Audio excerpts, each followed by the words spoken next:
Hello अस्सलाम वालेकुम, welcome to my YouTube channel. आज मैं एक न्यू वीडियो के साथ आई हूँ और सबसे पहले मैं ये कहना चाहूँगी कि जितने व्यूअर्स ने अभी तक मुझे सब्सक्राइब नहीं किया, सब्सक्राइब कर लें आने वाली नेक्स्ट मज़ीद वीडियोस के लिए। आज हमारा टॉपिक है क्लास 9 से रिलेटेड, जो कि चैप्टर नंबर 2 का एक टॉपिक है साइंस ग्रुप के हवाले से और एक्सरसाइज 24 से रिलेटेड है कि what is exponents and power. Exponent और पावर क्या चीज़ होती है और इसको हम किस तरह सॉल्व कर सकते हैं। इस वीडियो में मैं आपका कॉन्सेप्ट क्लियर करूँगी कि एक्चुअल में एक्सपोनेंट्स क्या होते हैं और पावर्स क्या होती है और बेस क्या होती है और इनको हम इन रूल्स से किस तरह सॉर्ट आउट कर सकते हैं। ठीक है, यहाँ पे बिलफर्ज यहाँ पे हम एक डिजिट लेते हैं 100। ठीक है, we can write it like this 100 × 10 × 10। हम इसको लिख सकते हैं 10 × 10, क्योंकि हम इसको मल्टीप्लाई करेंगे तो वो भी 100 बनता है। तो यहाँ पे अब 10 और 10 कितने टाइम्स है, 2 टाइम्स है, तो हम इसको ऐसे लिख सकते हैं 10 का स्क्वायर, तो वो भी बन जाएगा 100। और यहाँ पे हम जैसे कि 10 की पावर भी 1 है और इसकी पावर भी 1 है, तो हम इसको नीचे वाली बेस को इकट्ठा करके इनकी पावर्स को प्लस करके लिख सकते हैं 10 का स्क्वायर। अब बिलफर्ज हम यहाँ पे ले लेते हैं 4। 4 इज़ इक्वल 2 × 2।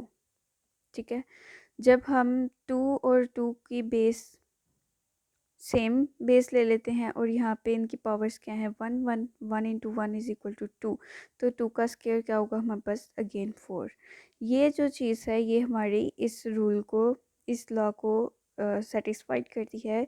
फॉर एग्ज़ाम्पल हमारे पास दो बेसिस होती हैं और एक्चुअली ये जो हमारे पास होती है ये हमारे पास बेस होती है और ये जो 2 है ये इसकी पावर होती है और इस पूरी फॉर्म को हम एक्सपोनेंट कहते हैं। ठीक है, हम इस तरह एक्सपोनेंट्स को डिफाइन और सॉल्व कर सकते हैं। और इसी तरह ये यहाँ पर 2 हमारे पास बेस है, 1 इसकी पावर है।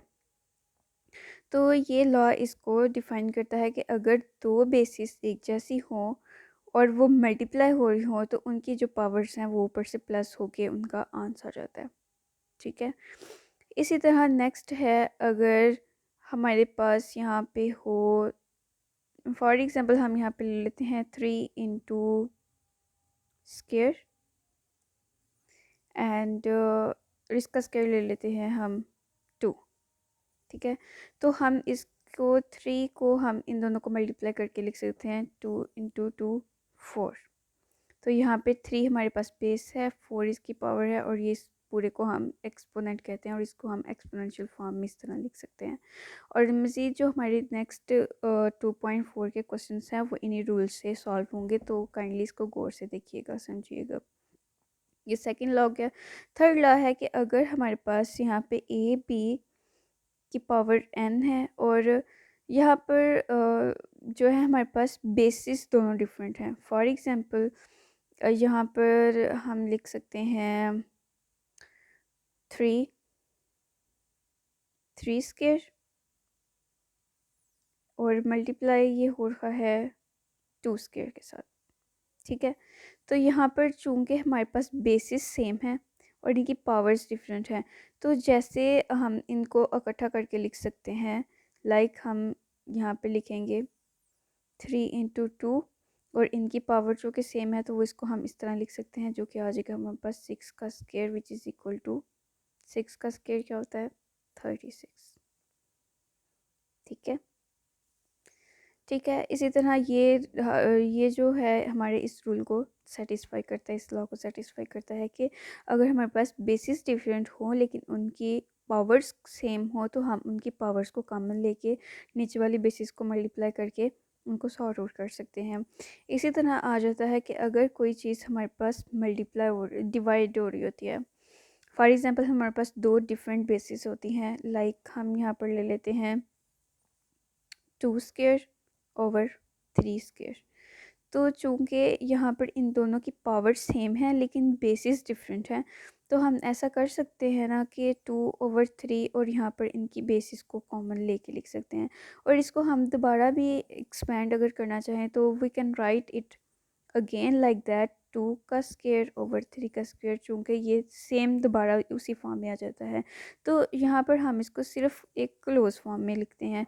और इसके अलावा हम एक और एग्जांपल ले सकते हैं। अगर यहाँ पर हमारे पास हो ऊपर 4 की पावर 3 और नीचे हमारे पास हो 3 की पावर 3, तो चूँकि ये दोनों पावर सेम है लेकिन बेसिस डिफरेंट हैं, तो हम हमेशा सेम चीज़ को ही कॉमन ले सकते हैं। तो ये रूल हमारा इस चीज़ को सेटिस्फाई करता है।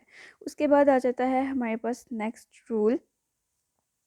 अगर हम इसको इस तरह भी लिख सकते हैं, लेकिन हमारे पास बेसिस, अब यहाँ पर हमारे पास बेसिस सेम हो। फॉर एग्जांपल यहाँ पर हमारे पास हो 2 का क्यूब ओवर 2 की पावर 5, तो अब यहाँ पर तो बेसिस तो सेम है लेकिन इनकी पावर्स डिफरेंट है, तो हम पावर्स को तो कॉमन नहीं ले सकते। ठीक है, तो हम यहाँ पर पावर, हम एक बेस को लिख के और 3 और इनको हम माइनस कर सकते हैं। ठीक है, जैसे यहाँ पर था हमारे पास ये मल्टीप्लाई हो रही थी लेकिन इनकी पावर सेम थी, तो हमने इनको प्लस करके लिख दिया। यहाँ पर जैसे 2 × 2 इनकी पावर्स सेम थी लेकिन इनकी बेसिस सेम थी, और यहाँ पर अगर 2 की जगह कोई भी चीज़ होती तो हम उसको प्लस करके लिख सकते थे, लेकिन यहाँ पर इनकी बेसिस सेम है और इनकी पावर्स डिफरेंट हैं, तो हम इसको इस तरह माइनस करेंगे। और चूँकि हमारे पास इसका आंसर आ जाएगा 2 की पावर -2, और इसका हम अब यही चीज़ हमारी इस चीज़ को डिफ़ाइन करेगी, इस रूल को, कि अगर हमारे पास ये चीज़ इस रूल को डिफ़ाइन कर सकती है कि अगर हमारे पास कोई भी चीज़ है, कोई भी बेस है जिसकी पावर माइनस में आ जाती है, नेगेटिव में अगर उसकी पावर आती है, तो हम उसका रेसिप्रोकल लेके उसको पॉजिटिव में लिख सकते हैं, विच इज़ इक्वल टू 1/4।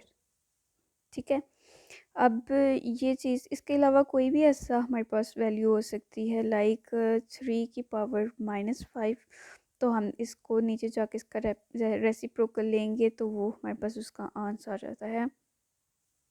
तो यहाँ पर हमारे पास उसका आंसर आ जाता है 243।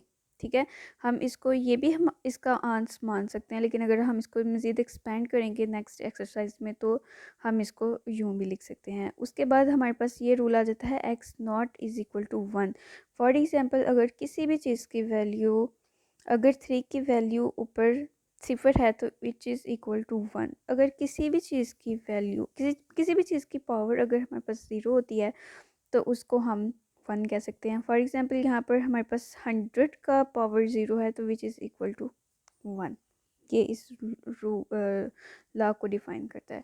ठीक है, इसी तरह अगेन मैं आपको बताती चलूँ कि अगर हमारी दोनों बेसिस सेम हों और उनकी पावर्स डिफरेंट हो लेकिन बेसिस मल्टीप्लाई हो रही हो, तो उनकी पावर्स को हम प्लस करके लिखेंगे। लेकिन अगर पावर्स मल्टीप्लाई हो रही हों तो उनको हम मल्टीप्लाई ही करते हैं। ठीक है, एक ही बेस को लेकिन उनकी उसकी 2 पावर्स हों और वो मल्टीप्लाई हो रही हों और इस फॉर्म में हो तो हम उनको मल्टीप्लाई करते हैं। उसके बाद आ जाता है अगर बेसिस डिफरेंट हो लेकिन उनके पास एक ही पावर हो, तो सीरियस है कि सिंपल सी बात है कि ये पावर इसको भी मिलेगी और इसको भी मिलेगी, और हम इन दोनों पावर्स को कॉमन लेके इस तरह भी लिख सकते हैं। लाइक हम इसको लेके इसको भी डिफाइन कर सकते हैं और इसको लेके इसको इस तरह एक्सपेंड भी कर सकते हैं। एंड अगर हमारे पास दो डिफरेंट बेसिस डिवाइड हो रही हों और उनकी पावर एक हो, तो दोनों को ही उसकी पावर्स में एक्सपेंड कर दिया जाता है। इसी तरह अगर हमारे पास दो बेसिस हों और उनकी पावर, दो बेसिस अगर हमारे पास दो वैल्यूज़ डिवाइड हो रही हों और उनकी डिफरेंट बेसिस हों, तो उनको एक्सपेंड करने के लिए हम उनकी पावर्स को माइनस कर देते हैं। और यहाँ पर है कि अगर किसी भी किसी भी वैल्यू की पावर अगर 0 होती है, नॉट होती है, तो विच इज़ इक्वल टू 1 के इक्वल होता है।